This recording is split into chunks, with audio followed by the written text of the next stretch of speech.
Okay, I've talked about this before. There is a site for FIPA patients. It's www.fipapatients.org.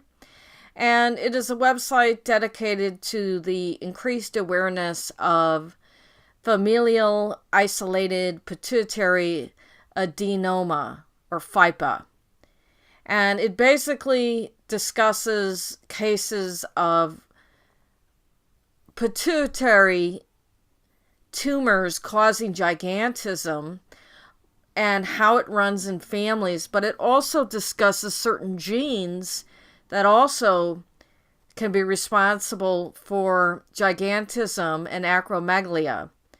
And what they talk about is a great deal of evidence that the Irish giants had these genetic components that contributed to gigantism. And when you start going through their site, you'll see pictures or drawings of these ancient or older Irish giants, and you'll find out that the last king, Brian Boru, was one of these giants. And this goes right into my story of the Cronides, all being giants and depicted as very tall beings in all of the art and petroglyphs around the world.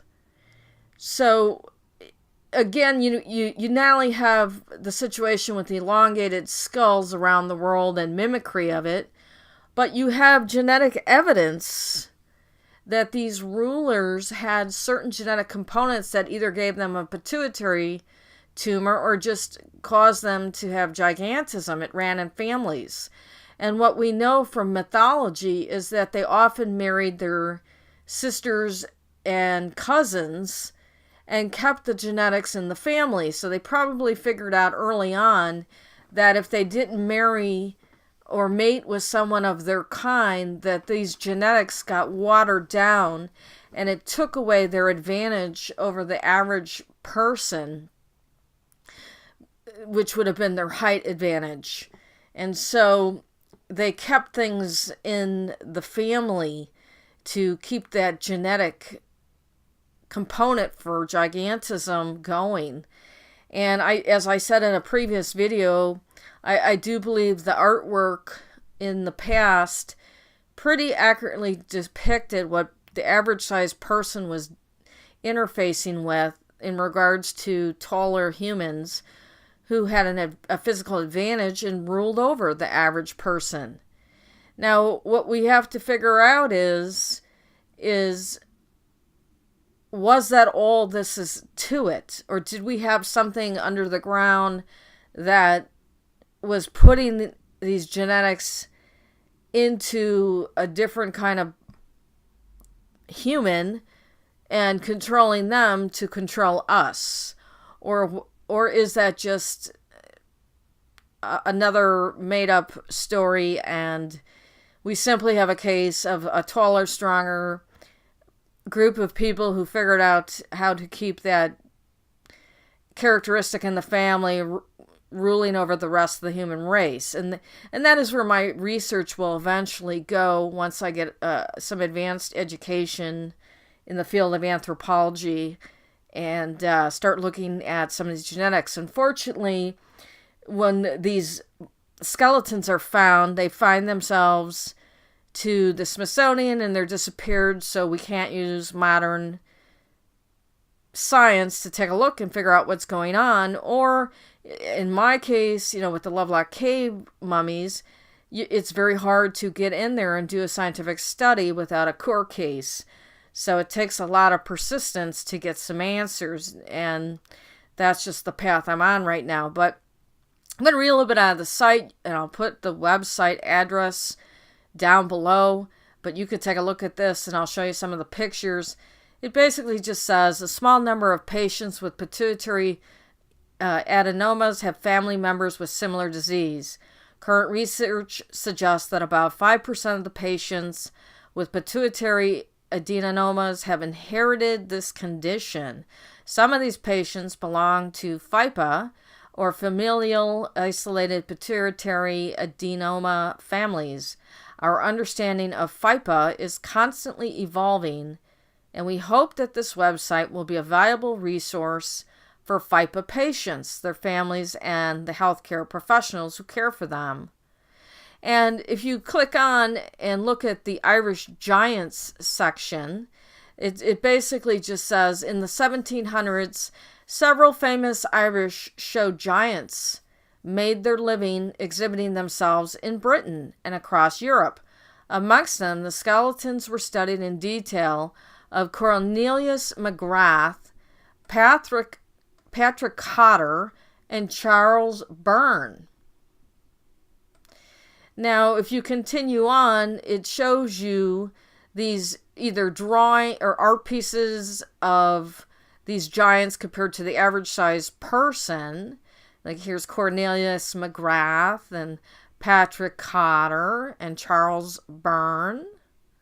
Looks like Charles Byrne has two other giants next to him. They're the Knipe twins. That's Knipe. And then it continues on with the skeleton of Charles Byrne. And on with many other names of giants. Here's one of James Kirkland. Here's a tall man, Patrick Murphy, Hugh Murphy. And lastly, the last Irish king, Brian Boru, who was said to be a giant as well and died in 1014. So there is definitely not only just artwork, but photographic evidence of these giants for the last 1,000 years in Ireland. And they ruled over the average person, and then finally they were unfortunately relegated to side act shows to earn a living. You know, their rulership came to an end pretty much, and they became something of an attraction, and that's about it. But as I said, in the past, they ruled over the average person, at least 1,000 years ago with Brian Boru, the last king of Ireland. Now, they do talk about genetics as well. And there is a gene, MEN1, that is pointed out leading to some of the gigantism and acromegalia. So, it isn't just a tumor.